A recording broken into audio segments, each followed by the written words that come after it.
Amawe Krumabe Pan, the second segment of the show known as Once Upon a Time in Africa Random Show. Yema, this program or show is sponsored by Rabadon Electrical Engineering. Contact the electrical experts for all kinds of electrical wares and electrical accessories. Alpha Enterprise. He also deals in all kinds of milling machines, power generators, concrete mixers, mowers, water pumps, and more. Yeah, man, to keep the fire burning and to stay updated on the show, don't forget to click on the subscribe, like, share, and notification button below and to comment as well. Remember that every time.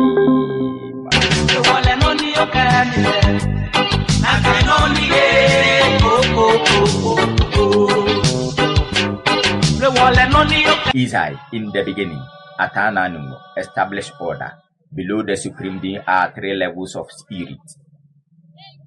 These are the Jemawɔjin, the highest tier. These are primordial spirits associated with group's destiny. They belong to entire clan or the whole Gan nation. They inhabited the grandest part of nature, the sea, the sky, and the large lagoons. The Wɔndjin, personal or family spirits that individual can own for protection. The Bɔfoi, the messenger spirit, angels or demons, who carry words between the highest gods and humans. Talking about the Jemawɔjin in the rich mythological folklore of the Gan people. The Jemawɔjin, for plural, Jemawɔn is singular, are the ancient, ruling spirits of the world. They are ministers of the supreme being, Ataa Naa Nyunmɔ, who created the heavens and the earth but left the governance of nature and humanity to these powerful deities. In the timeless age before the first Gan child was born, the supreme creator, Ataa Naa Nyunmɔ, sat upon the clouds, looked down. Ataa Naa Nyunmɔ saw that the earth was silent and the great Atlantic, a wild unruly beast that crashed against the red cliffs of the shore without purpose. Nyunmɔ called forth the Jemawɔjin, the great spirit of the world, and gave them the staff of governance. Go, Nyunmɔ commanded, inhabit the deep place, be the heartbeat of the lagoons and the roar of the south. You shall be the breath in the lungs of the land. In the Gan spiritual landscape, there are said to be 77 primary Jemawɔjin, that is deities, guiding the coast and the plains of Accra. How many are hidden or known only to high initiate? Several great spirits are pillars of the culture.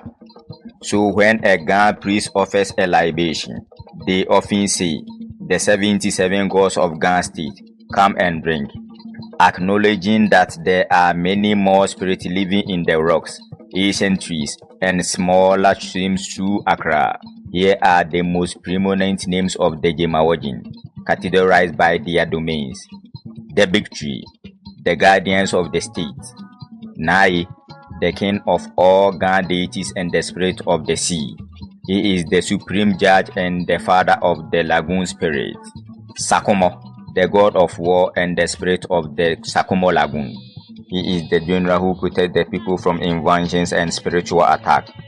Kole, the goddess of the Kole lagoon. She is the mother figure of central Accra and is responsible for fertility and the abundance of harvest.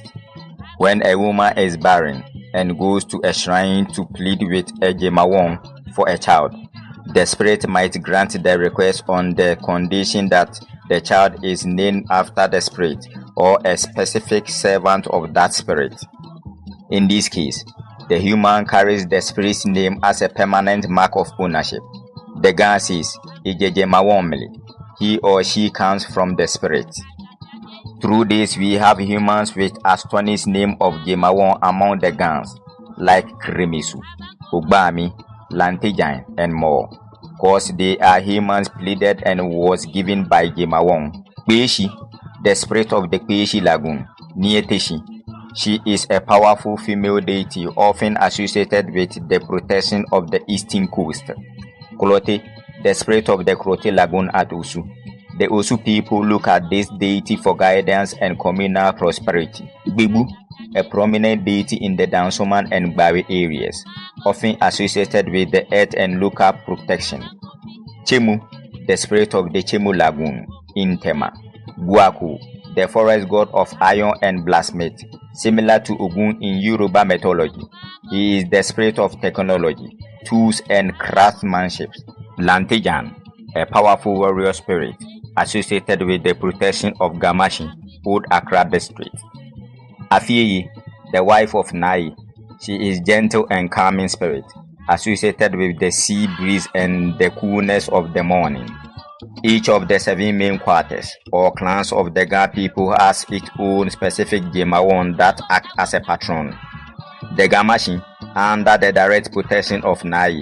Osu, protected by Klote, Labadi, protected by Lapa, the god of the La people, known for being very vocal and communicative. Tesi, protected by Numwacha, Nungwa, protected by Bobu,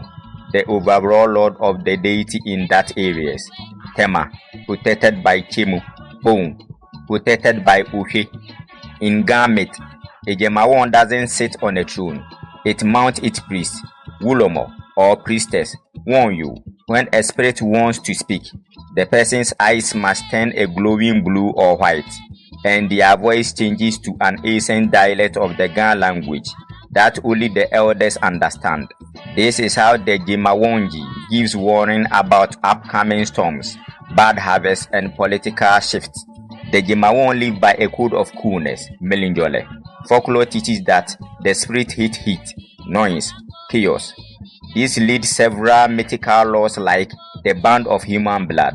One of the most unique parts of Ga folklore is that, unlike some ancient cultures, the Jemawɔjin strictly forbid human sacrifice. They are spirits of life. They are appeased only with corn, quickly, clear water, and the blood of animals, example, sheep or fowl. Another law is the night of silence. This is part of the sacred period known as Gbemlila, which occurs during the Homo festival seasons, usually around August. This isn't just a tradition, it is a spiritual lockdown designed to create a portal for the Jemawɔjin, the ruling spirit, to enter the city. Before the ancestors and spirit arrive, a total ban on drumming, loud music, and even loud mourning or shouting is declared across the Ga state. Cause the Gans believe that spirits are highly sensitive to vibrations. Loud, artificial noises clutter the spiritual airwaves, making it impossible for spirits to hear the prayers of people and to walk into the streets comfortably. Another law is the walking of the spirit. On the most sacred night of this period, it is believed that the Jemawɔjin, led by Nai and Sakumɔ, actually leave their shrines and the waters to patrol the streets of Accra. Humans are strictly forbidden from being out of certain streets during these peak hours. It is said that if an ordinary person with unopened eyes accidentally bumps into a spirit during their patrol, they might fall into unending sleep or lose their voice. One of the law is the Tuesday rest. Tuesday is Nai's day. On this day, the sea spirits farm the ocean themselves. If a human enters the water, they risk being caught in a spirit net. The Jemawɔjin made a pact with the first Ga priest. They agreed to stay and protect the city of Accra, but they demanded one thing: the sacred quiet. Ayo adofo no mahwefo na etiefo se de ye ka asemi o kasa fufuru mu ne nyina na ye tiase no ye kyerase ewutwi mu ne nyina ye timi atiase ewe na nanam ene ye kasa afa ye ahohom aduosunsun a ye ewo enkranfo anyamesem mu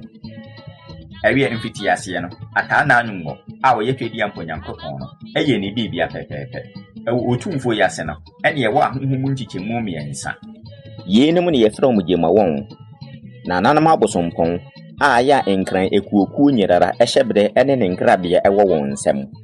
na won na enkran ekuokuo ne enkran busuakuo nyirara won na woda ano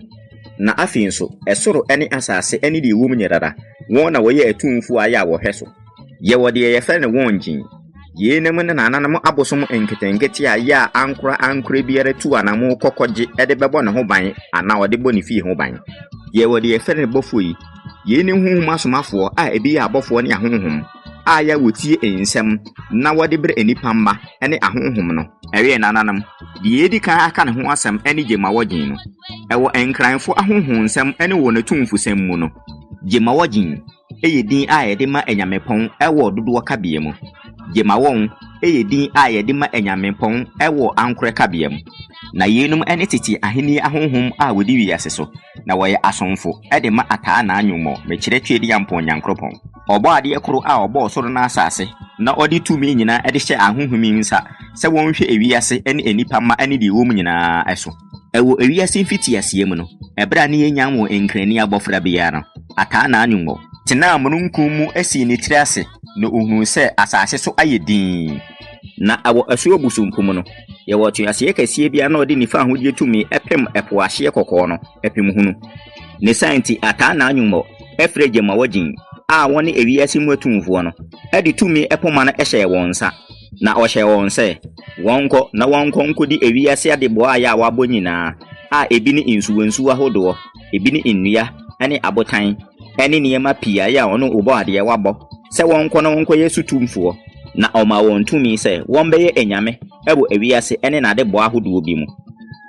na afenso won beye ahome ewo asase so ayo atame ewo enkranfo ahohusem mu no yewo Jemawɔjin mekire ahompon ahodo edi usunsun a wo hwe enkran insase ene ne nkuro nyina so bebre enso wo honom a Wɔndjin ene won ho dadie aya ehintasem na bebre enso wo honom a Wɔndjin ene won ho dadie adabi ewo mpanimfo aya wo huhum nimdie anim ne santi emere biara aya wo behunu se enkran konfo pani egu nsa biara no wo beti se obie na no ayi apaye se nananam ahohom pon adigo sunsun momra baginsanom yei ema enimdie ni suehunu bi se ye wa ahohom bebre aya wotete abotan mu ennuem ene nsuwansu ahodo aya etwa enkran ho ahia yenim ni enyamekese aya wo enkran mamu ni binimu din ene wonjumadi aya wodie edua kese one ne okwankyerefo ede ma enkran kromu ni nyina nai one ne ohenepon ede ma enyame ene ahohom a wo asuo busumpum nyerara na one ne otemefo ene eja ede ma asuo ahodo a wo enkran kromu nyina Sakumɔ one ne okunyame ene honhom a wo asuo Sakumɔ mu oye honhom asrafo nyina so pani a ya obo enipa ho ban efiri honhom ne honam mu soretia ene enkuntie nyina mu kole one ne nyame ba ya wo asuo kole mu oye enkran ahonhom nyina mu baatan a oma asedoreye ene awo se oba bonini bi ekọ asonye so ekokosere Jemawɔjin bi nche eba ahonhom yitie no ewo enyina so bi se yede honhom ni din ebeto abofra no ana empu se yede osomfuo bi aye osom honhom no edin ebeto abofra no ewo saa yemu no ebema yehunu se saa onipa yi ekita honhom ana tumi bidin a ya asensode ede masa onipa no ene honhom twaka bi ede masa onipa no ene ahonhom no eno na nananam nkranfo eka ne se Jemawɔmle asekyere ne se ofri honhom ne bae enam saa de yi so ene saa ye yi so ama ewo enkranfo ni mu no ye wo nipa ni binimu a ya wokita Jemawɔmfo yi bidin a ya eye nwanwa eti se kremesu Ogbaami Lante Jan ene ho nkeka ho efri se we nipa a yesere won firi Jemawɔjin mekire nananam ahonhom nkyɛn na esan odo ne ehumobro nti wode won ma ayan beeshi one ne enyame ana honhom a ya ote esuo kweshi mu a ebe nteshi na oye enyame ba bambofo bi a ne ho odi ne yie pa abo apieye empo anofam klote one ne enyame ana honhom a ya ote esuo klotem ewo osu na enenim ena osu adehye ekokosere akwankyere ene abrabum mpuntuo bebu oye enyame kese a ya wo danso ma ene gbawe mpotem na ono ne asase mu honhom banbofo edema enkranfo chemu one ne honhom ana enyame a ya ote esuo chemu a ya ewotemanu mu guaku one ne kwaye mu nyame a wohwe no odi ndade nyina so na yede ne tutu ogunu ewo Yoruba ahohonsem mu na one ne nyame a ya ota abafu nnwuma nnade fidie ene nnade nnwuma nyina achi Lante Jan one ne akodie mu honhompon a ya obo gamashi mekire tete nkranfo nyina ho ban afieyi one ne esuo busumpum nyina nyamehene na aye eyere na one ne enyame ba ya ojuo na woye ahobrase ewo esuo busumpum ewe nananam ewo enkran busuakuo ana entonso ne mu no yebo Jemawɔjin mekire enyame aye odi ebusuakuo ana ntonso yi mu biara enim eye gamashi ebusua ana enton no esuo busumpum nyina nyamehene na aye enedi wonim na obo ho ban eye osu ebusua ana nton no esuo klote enedi wonim na obo ho ban eye la ana labadi ebusua ana enton no lapa enedi wonim na obo ho ban oye lafuo enyame na wagidin yie pa ewo ne nsen kayon efiri se oye honhom ana enyame bi a ode kasa ana ensem enenam eye teshi ebusua ana enton no eye numotwa ene edi wonim na obon ho ban eye numwa ebusua no ana enton no gbobu ene edi wonim na obon ho ban na ono ne enyame pani ya oda enyame a wo mpotam ho nyina ano eye tema ebusua ana enton no chemu ene edi wonim na obon ho ban eye kpon ebusua ana enton no ohwie ene edi wonim na obon ho ban ewo enkranfo ahunhum sem ana insumansem mu no Jemawɔjin entina akonwa so sɛde ahenie etie no na emu won de wotena anipa so na wosi won akonfo a ya ye from se wulomo na sɛ wɔyɛ ɔba ye fɛ no won yo sɛ honhom ne pɛsɛ ɔkasa ɔsane ewo nipa so na anipa nani ahosuo esesa ebɛyɛ apopo bibire ana fitaa na ne ene ne kasa esesa ekatete kasa bi a ya agi tete mpanimfo nko a na tie ase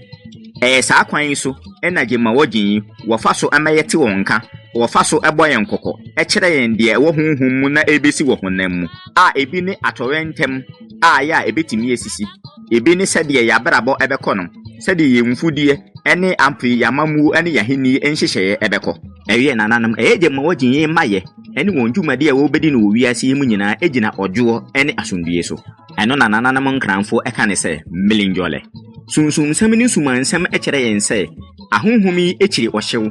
dedeyɛ ene pinche ntawantawane ntokwa na enam saadi ene saayo yi so ema ahonhom yi de honhom mmra bebre de ba nipa mamu ebe ne bra wo bra onipakum ana ne mogya hwiegu afarebo nananom adewanwa ene adege soronko a ye edi mu pa ewo nkranfo ahonhom nsɛm ne won sumansɛm no ene sɛ ahonhom yi bra sɛ wonkum onipa ana wonhwie onipa mogya emfa mo afore emma sa ahonhom yi na echiwade kese a ya ahonhom yi ebra won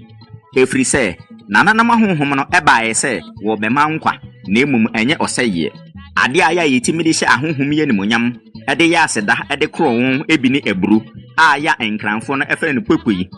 insu a ya eniti nwan ebi ne emmoa emogya eti se na ntwie odwan ene enkokɔ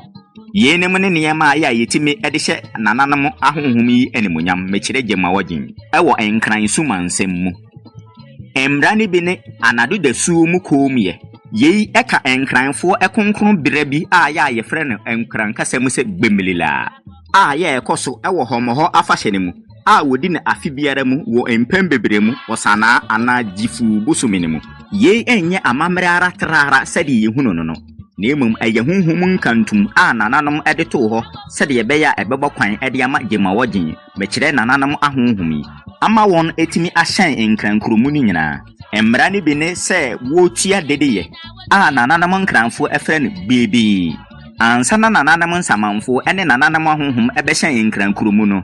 yedikan ebodewuru se obi biara entua dedeye entua entwenebo enyom to empo ene esu aya ano denden yebodewuru editwa enkrankromu ni nyina ehia efiri se ejamon mpanimfu enim se ahonhom atenka ewo awosuo mu dedeye mu ene pinchen ene kaatwe mu no ano odin yie pa na saade esi won kwan ewo mframam enwiem ne asase so se wo beti enipa mpaebo na empo wo betimi anante ewo nkurodue mu asondue mu embra ne bi ne nananam kuromu chinhia eye anadwo konkron no da no